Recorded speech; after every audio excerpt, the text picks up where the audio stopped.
తెలంగాణలో 150 కోట్ల పెట్టుబడి పెట్టేందుకు గోద్రేజ్ ఇండస్ట్రీస్ గ్రూప్ ముందుకొచ్చింది. రాష్ట్రంలో డైరీ వ్యాపారాన్ని రోజుకు 5 లక్షల లీటర్ల సామర్థ్యం విస్తరించే ప్రతిపాదనపై ప్రభుత్వంతో అవగాహన కుదిరింది. 40 ఎకరాల భూమి అవసరమైన సంస్థ 2 ఏళ్లలో 300 ప్రత్యక్ష ఉద్యోగాలను కల్పిస్తామని తెలిపింది.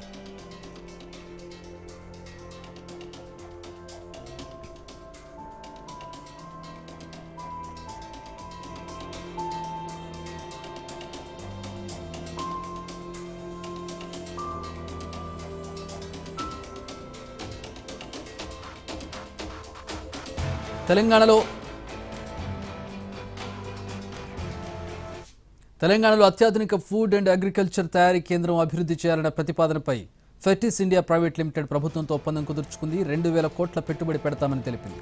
100 ఎకరాల భూమి అవసరమని, 2 ఏళ్లలో 800కు పైగా ప్రత్యక్ష ఉద్యోగాలు సృష్టిస్తామని చెప్పింది.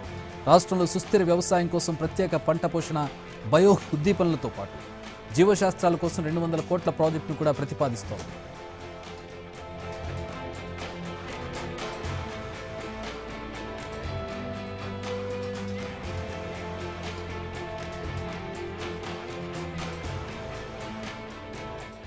$650 కోట్ల పెట్టుబడి పెట్టేందుకు కేజీఎస్ ఇండియా తెలంగాణ ప్రభుత్వంతో ఒప్పందం కుదుర్చుకుంది. పెద్ద ఎత్తున ఆహార పానీయాల తయారీ ద్వారా రాష్ట్రంలో కార్యకలాపాలను విస్తరించే ప్రతిపాదనపై అవగాహన చేసుకుంది. కంపెనీ ఏర్పాటు కోసం 44 ఎకరాల భూమి అవసరమని, 2 ఏళ్లలో 1551 ప్రత్యక్ష ఉద్యోగాలను సృష్టిస్తామని చెప్పింది.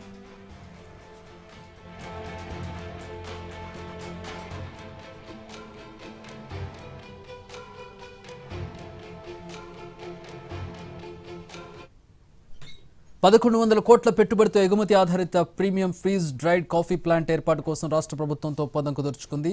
తెలంగాణ కార్యకలాపాలను విస్తరించే ప్రతిపాదనపై అవగాహన చేసుకుంది. ప్లాంట్ ఏర్పాటు కోసం 15 ఎకరాల భూమి అవసరమని, 2 ఏళ్లలో 1000 ప్రత్యక్ష ఉద్యోగాలు కల్పిస్తామని తెలిపింది.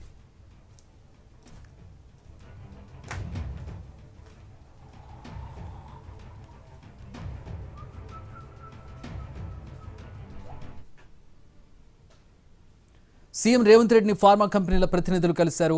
Aurobindo, Bharat Biotech, hetero, MSN ప్రతినిధులు ప్రభుత్వంతో ఎంఓయూ కుదుర్చుకున్నారు. అలాగే vintage coffee house, KGs India, Reliance consumer products limited ప్రతినిధులు ప్రభుత్వంతో ఎంఓయూ కుదుర్చుకున్నారు. బయాలజికల్ అమెరికాకు చెందిన విజీ ఇంక్, గ్రాన్యూల్స్, ఫిజిక్స్ వాలా ప్రతినిధులు సీఎంను కలిసి ఎంఓయూ చేసుకున్నారు.